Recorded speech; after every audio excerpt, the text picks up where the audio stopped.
Hi everyone, welcome back. इस video में हम लघु उत्तरीय प्रश्नों के बाकी बचे प्रश्नों का हल निकालेंगे, ठीक ना। तो शुरू करते हैं आज का वीडियो। आज का पहला सवाल है क्वेश्चन नंबर 13, ठीक ना। पहला समीकरण है x प्लस वाई बराबर में 7।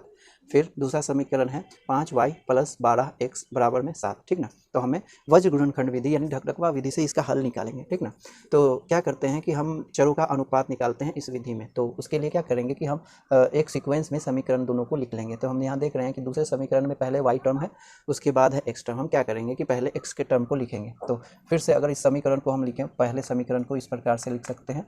यहाँ 7 जो है बराबर के दाएं पक्ष में है, हम बाएं पक्ष में लिखेंगे इस प्रकार से, तो बराबर में 0 हो जाएगा। ये फिर से पुनः समीकरण 1 हो जाएगा, है ना। और इसे दोबारा हम लिखेंगे तो इस प्रकार से 12x प्लस 5y, और इसे भी हम बाएं पक्ष में ले आएंगे तो इस प्रकार से हो जाएगा। ये समीकरण दूसरा होगा, ठीक ना। तो हम क्या करते हैं इस विधि में, जिस चर का मान निकालना है उसे हम अनुपात में व्यक्त करते हैं। तो अनुपात में व्यक्त करने के लिए हम बाएं हाथ से उस चर को ढक लेंगे, और जिस चर को ढकेंगे उसे हम क्या बनाएंगे, अंश बनाएंगे, है ना। और बाकी जो चर बच रहा है उसके गुणांक और अचर पद को लेकर के हम हर बनाएंगे। किस प्रकार से, ऐसे। यहाँ इसका गुणांक है 1, इसमें है 5, इसमें है 7, और इसमें ये भी है 7, ठीक ना, -7 सॉरी। और फिर y वाले टर्म को ढकेंगे, तो ढकने के बाद लिखेंगे -y, है ना। और यहाँ दिख रहा है 1, 12, -7 और -7, ठीक।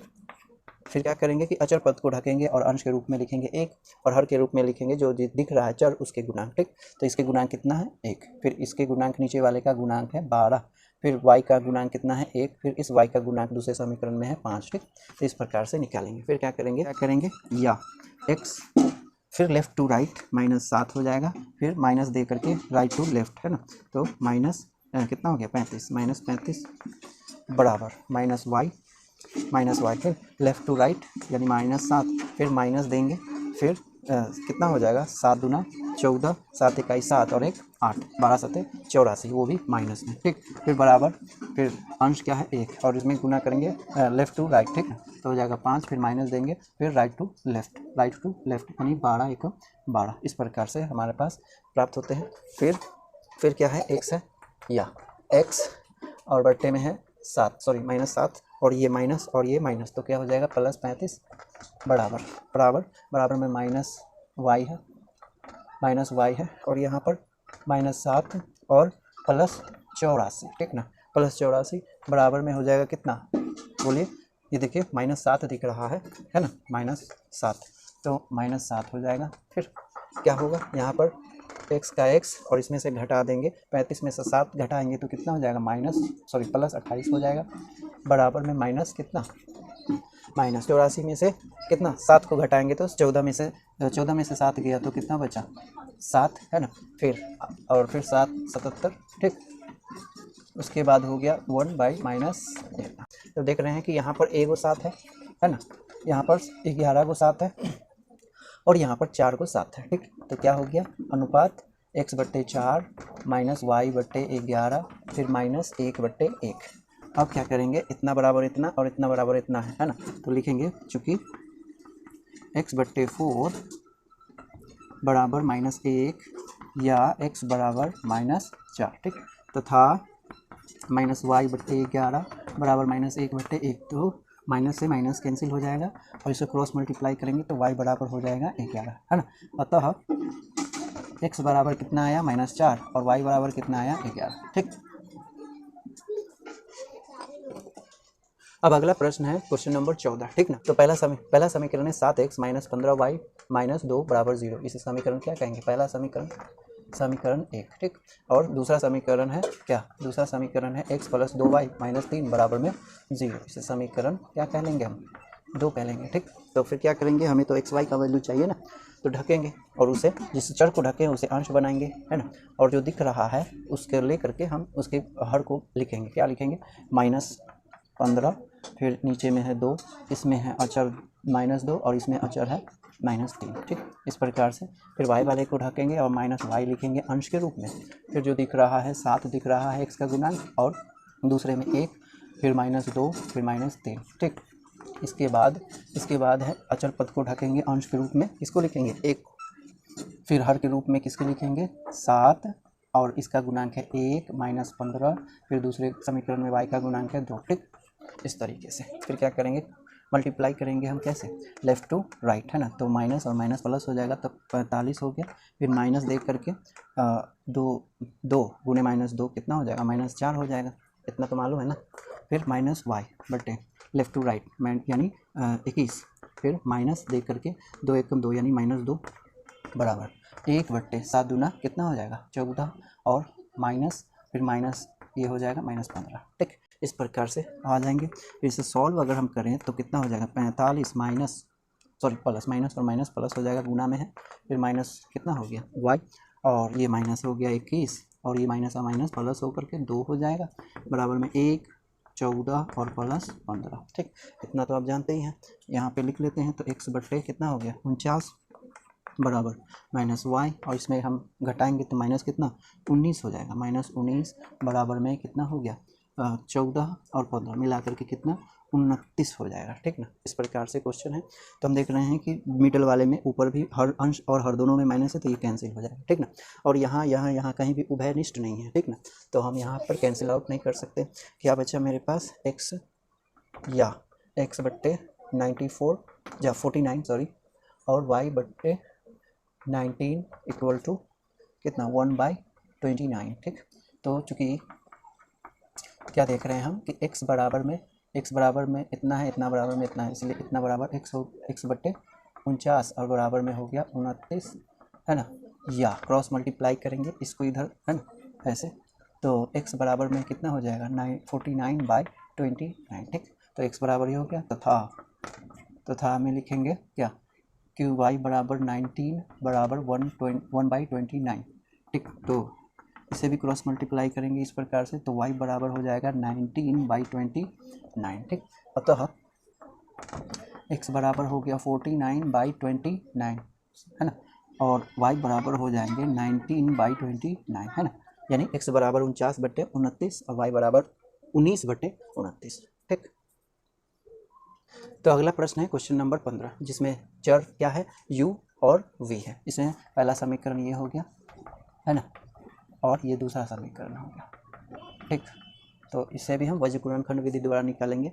तो हम देख रहे हैं कि यहाँ चर में क्या है u और v है, तो क्या करेंगे बाएं हाथ से ढकेंगे, तो जिस चर को ढक रहे हैं हम उसे अंश बनाएंगे। ठीक ना, ये u है, ध्यान से। ठीक ना, और जिस चर का गुणांक दिख रहा है उसे हम ले करके हर बनाएंगे, तो इसका गुणांक है 1, इसका गुणांक है -3, और इसे हम क्योंकि ये राइट साइड में है बराबर के, हम लेफ्ट साइड में लाएंगे तो -4 और -5, और इसे भी लाएंगे तो -4 हो जाएगा। ठीक, तो ये हो गया। फिर v वाले को ढक देंगे तो -v। ठीक, -v लिखेंगे, और जो दिख रहा है उसके इसका गुणांक दिख रहा है 1, इसका गुणांक दिख रहा है 2, इसका ये दिख रहा है -5, क्योंकि उस साइड में है, इस साइड लाएंगे तो माइनस हो जाएगा। इसी तरीके से दूसरे समीकरण में भी। ठीक, फिर क्या करेंगे अचर पद को ढकेंगे तो क्या देंगे अंश के रूप में 1, इसका गुणांक है 1, इसका गुणांक है 2, इसका गुणांक भी 1, इसका गुणांक -3। इस तरीके से इसे सॉल्व किया जाए, या तो u by left to right, है ना, तो -4 माइनस, है ना, -3 और -5 कुल मिलाकर के कितना हो गया 15 हो गया। ठीक, तो 15 हो गया प्लस बराबर -v by left to right यानी -4 माइनस दे करके कितना 2 पंचे 10 यानी -10 बराबर y बाय, है ना, 1 लेफ्ट टू राइट यानी -3 माइनस देंगे, और यहाँ पर 2 एकम 2। ठीक, तो क्या हो गया u बाय -4 -15 यानी 15, है ना, माइनस v बाय कितना -4 हो गया, और प्लस हो जाएगा 10 बराबर में हो गया 1 बट्टे कितना 5। ठीक, तो इसे अगर हम सॉल्व करें तो यहाँ हो जाएगा u बट्टे कितना -19 हो जाएगा, और यहाँ पर -v बाई कितना हो गया 6 हो जाएगा, 6 प्लस में हो जाएगा, बराबर में 1 बाई, ये माइनस नीचे है, हम ऊपर भी लिख सकते हैं ऐसे। ठीक ना, चलो हम ऐसे ही लिख देते हैं -5। ठीक ना, जब भी भिन्न में माइनस दिखे तो अंश और हर में फ़र्क नहीं करना है। ठीक ना, यानी पूरे संख्या पर माइनस होता है। ठीक, देख रहे हैं कि पहले पक्ष में भी, दूसरे मिडल पक्ष में भी, और लास्ट पक्ष में भी माइनस है, तो सभी माइनस कैंसिल आउट हो जाएंगे। ठीक, तो यहाँ पे क्या बचा u, या u बट्टे 19 यानी 19, फिर v बट्टे कितना 6 बराबर में 1 बट्टे 5। ठीक, तो हम इसे और इसे बराबर करेंगे, चूँकि u बाई 19 बराबर है कितना 1/5 के, यानी u बटे 19 बराबर है 1/5 के, इसीलिए u क्रॉस मल्टीप्लाई कर देंगे तो u बराबर आ जाएगा 19/5 तथा v बटे 6 बराबर है 1/5 के, तो इसे भी क्रॉस मल्टीप्लाई करेंगे तो u v बराबर हो जाएगा 6/5। ठीक, अतः u का मान कितना आ गया देखिए 19/5 और v का मान कितना हो गया कितना 6/5। इस प्रकार आपको समझ में आ रहा है ना। मैं वज्र गुणनखंड विधि यानी ढकढकवा विधि द्वारा हल कर रहा हूँ। अगर आपको किसी और विधि में इसका हल चाहिए तो आप कमेंट में मुझे लिख करके बता सकते हैं, ठीक ना। तो आप इसे नोट करें।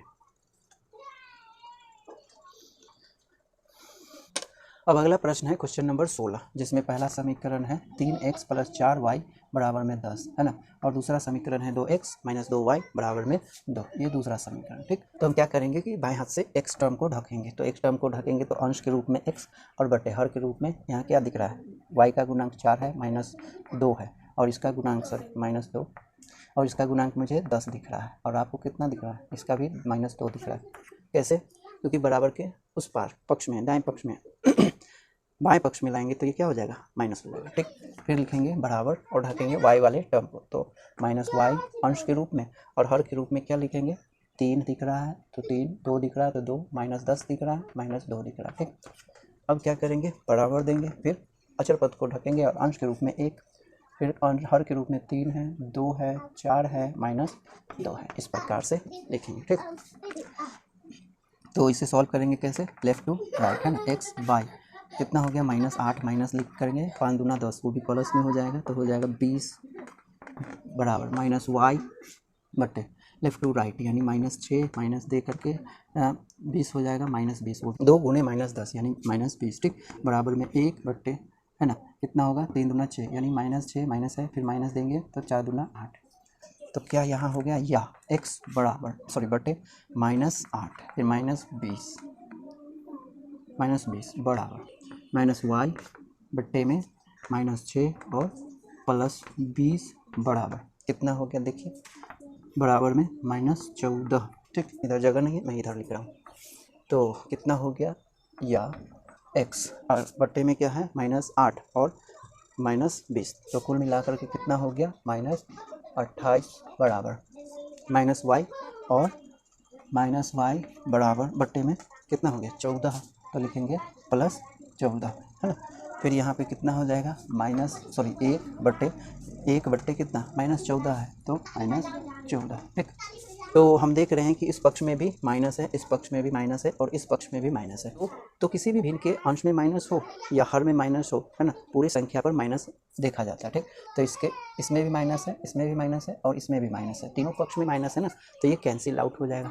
फिर हम यहाँ देख रहे हैं कि इस टर्म में 1 14 है और यहाँ भी 1 14 है और यहाँ 4 14 है, उल्टा बोल दिया क्या, सॉरी 2 14, ठीक ना, 14 एकम 14, 14 एकम 14, 14 दूना 28, तो क्या बचा या x बट्टे 2 बराबर में y बट्टे 1 बराबर में 1 बट्टे 1, तो यहाँ चूँकि तो यहाँ हम देख रहे हैं x बट्टे 2 बराबर में 1 बट्टे 1, है ना, क्रॉस मल्टीप्लाई कर लेंगे तो x का वैल्यू निकल जाएगा, है ना, कैसे 2 एकम 2 बट्टे 1 यानी 2। ठीक, तथा y बट्टे 1 बराबर 1 बट्टे 1, तो फिर क्रॉस मल्टीप्लाई करेंगे तो क्या कितना आ जाएगा y बराबर 1 बट्टे 1 यानी 1। ठीक, अतः so x equal to 2 and y equal to 1। ठीक, तो अगला प्रश्न है क्वेश्चन नंबर 17, जिसमें दो समीकरण दे रखा है 2x + y बराबर में -4 है, इसे हम समीकरण 1 कह सकते हैं, और दूसरा में है 3y बराबर में है 5x - में 1। तो हम क्या करेंगे कि चर को एक पक्ष में लाएंगे, ठीक ना, एक ही पक्ष में। तो हम देख रहे हैं कि इधर x है तो हम y को भी इधर इस साइड में ले जाएंगे। ठीक, तो हम पुनः इस समीकरण को इस तरीके से लिख सकते हैं। पहले समीकरण में 4 जो है दाएं पक्ष में है, हम बाएं पक्ष में लिखें ला करके, तो इस प्रकार से लिखा जाएगा कितना 2x + y और माइनस पहले से था अब प्लस हो जाएगा, और बराबर में कितना बचेगा 0। इसे समीकरण 1 बोलेंगे। ठीक, दूसरे समीकरण में हम क्या करेंगे कि y को उस पक्ष में ले जाएंगे जिस पक्ष में x है, ठीक ना, तो उसे पुनः लिखें तो इस प्रकार से लिख सकते हैं 5x - 3y, है ना, माइनस हो जाएगा, है ना, बराबर के इस पार आया है तो, और इधर -1 भी था, बराबर में क्या दे सकते हैं 0। ठीक, ये समझ में आया ना कैसे हुआ, यानी हम इसे x वाले पक्ष में ले गए। ठीक, और तो एक तरफ 0 बच जाएगा। ठीक ना, तो इस प्रकार से हम लिख सकते हैं। तो हमारे पास 2 समीकरण है। अब चर का मान निकालने के लिए हम क्या करेंगे, चर को ढकेंगे। कैसे ढकेंगे, इस प्रकार से, और जिस चर को हम ढके हैं तो उसे अंश बनाएंगे। और क्या दिख रहा है, गुणांक, इसका गुणांक 1, इसका गुणांक -3, इसका और यहाँ 4 है और यहाँ -1 है। फिर क्या करेंगे, y वाले टर्म को ढकेंगे तो -y अंश के रूप में, फिर क्या है, हर के रूप में क्या लिखेंगे 2 और 5, इसमें 4 और -1। ठीक, इस तरीके से। फिर बराबर देंगे, अचर पद को ढकेंगे तो अंश 1 देंगे। फिर क्या दिख रहा है, इसका गुणांक 2, इसका गुणांक 5, इसका गुणांक 1 और इसका गुणांक -3। ठीक, इस तरीके से। अब अगर हम इसे सॉल्व करते हैं तो x बटे, है ना, लेफ्ट टू राइट गुना करेंगे तो -1 और इसे गुना करेंगे तो माइनस दे करके तो हो जाएगा -12 बराबर -y है। फिर लेफ्ट टू राइट -2 हो जाएगा, फिर माइनस दे करके 4 पंचे 20 हो जाएगा। ठीक है, बराबर 1 बटे लेफ्ट टू राइट यानी -6 हो जाएगा, माइनस दे करके 5 एकम 5 हो गया, है ना। तो इधर तो जगह नहीं है मेरे पास, मैं यहाँ लिख लेता हूँ। क्या बचा, या x बटे कितना, -1 प्लस 12 बराबर -y बटे -22 बराबर। ठीक, और इधर क्या बचा, 1 बटे -11। ठीक, तो यहाँ हम देख रहे हैं कितना हो गया, 11, है ना, प्लस -1 है प्लस 12 है, तो सॉल्व करेंगे तो +11 हो जाएगा। फिर यहाँ हम देख रहे हैं ये भी माइनस और ये भी माइनस है, तो कैंसिल आउट हो जाएगा, तो y बटे 22 यानी 22। फिर यहाँ हम देख रहे हैं 1 बटे -11 है। ठीक, तो हम यहाँ क्या देख सकते हैं, यहाँ देख सकते हैं कि यहाँ 1 को 11 है, यहाँ 2 को 11 है और यहाँ भी 1 को 11 है। ठीक, तो क्या आया, x बटे 1 बराबर में y बटे 2 बराबर में 1 बटे -1। ठीक, तो क्या हो गया बताइए, तो चूँकि x बटे 1 बराबर 1 बटे -1। ठीक ना, तो इसे सॉल्व करेंगे तो x का वैल्यू -1 हो जाएगा। ठीक, तथा y बटे 2 बराबर -1 ही मान लेते हैं, 1 बटे 1 है यानी -1 है तो -1 ही बचेगा। तो इसे क्रॉस मल्टीप्लाई करेंगे तो y का वैल्यू आ जाएगा -2। ठीक, अतः x बराबर कितना हुआ, देखो -1 और y बराबर कितना हो गया, -2। ठीक, अब अगला सवाल है क्वेश्चन नंबर 18। ठीक है, जिसमें पहला समीकरण है 3x - 2y बराबर में 12, है ना, इसे समीकरण पहला कहेंगे। और दूसरा समीकरण है 4x -5y बराबर में 16, इसे समीकरण 2 कहेंगे। ठीक, तो इसे सॉल्व करने के लिए हम क्या करेंगे, चर का अनुपात निकालेंगे। सबसे पहले x को ढकेंगे तो अंश बनाएंगे x का, और हर के रूप में किसे लिखेंगे, जो दिख रहा है, क्या दिख रहा है, -2 दिख रहा है, -5 दिख रहा है, -12 मुझे दिख रहा है, आपको कितना दिख रहा है, क्योंकि ये दोनों टर्म बराबर के दाएं पक्ष में है, बाएं पक्ष में लाएंगे तो माइनस हो जाएगा। ठीक ना, फिर दूसरे चर को ढकेंगे तो क्योंकि y को ढक रहे हैं ना, तो -y अंश के रूप में, और हर के रूप में जो दिख रहा है 3 दिख रहा है, 4 दिख रहा है, -12 दिख रहा है और -16 दिख रहा है, बराबर अचर पद को ढकेंगे तो देंगे अंश 1, फिर 3, 4, -2, -5। ठीक है, या x बाई कितना हो गया, 32, फिर माइनस दे करके 12 पंचे 60 हो जाएगा। ठीक है, 12 पंचे 60, क्योंकि माइनस और ये माइनस कैंसिल आउट हो जाएगा। ठीक है, फिर -y, है ना, -y और 16 तिया 48 हो जाएगा, क्योंकि यहाँ माइनस है तो ये भी माइनस, फिर माइनस और 12 चौक 48, -48, क्यों, क्योंकि यहाँ -12 है। ठीक, बराबर 1 बटे 5 तिया 15, वो भी माइनस में, फिर -8। ठीक, इस तरीके से। तो क्या हो गया, x बटे 32, है ना, -60, तो 8 0 में से यानी 10 में से 2 घटाएंगे तो 8 बचेगा। और फिर 5 में से कितना घटाएंगे, देखो 3 है, अभी 5 बचा ना, तो 5 में से 3 घटाएं तो कितना बचा, 2 बचा माइनस में। ठीक, क्योंकि माइनस ज़्यादा है, तो यहाँ हो गया y, और यहाँ कितना है -48, और ये प्लस हो जाएगा तो हो जाएगा +48 बराबर में 1 बटे -15 और ये +8।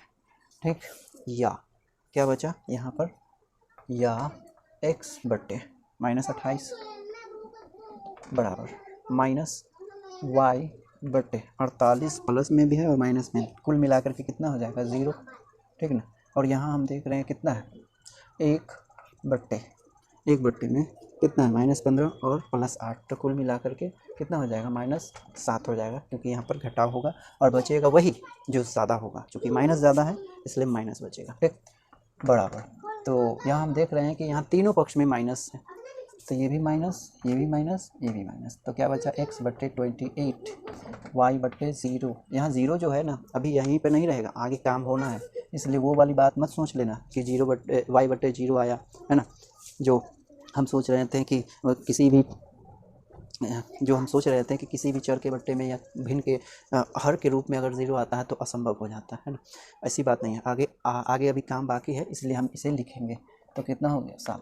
ठीक, तो चूँकि कितना हो जाएगा x/28 बराबर 1/7। ठीक ना, तो इसे क्रॉस मल्टीप्लाई करेंगे तो कितना होगा x बराबर 28 यानी 28/7, तो 7 चौके 28 हो गया। अतः x बराबर कितना मिला, x बराबर 4 तथा y/0 बराबर 1/7। ठीक, तो y कितना हो गया, क्रॉस मल्टीप्लाई करेंगे तो पूरा टर्म 0 हो जाएगा, क्योंकि 0 से गुना हो रहा है। ठीक, तो y बराबर कितना 0। ठीक, अतः x बराबर 4 y बराबर 0।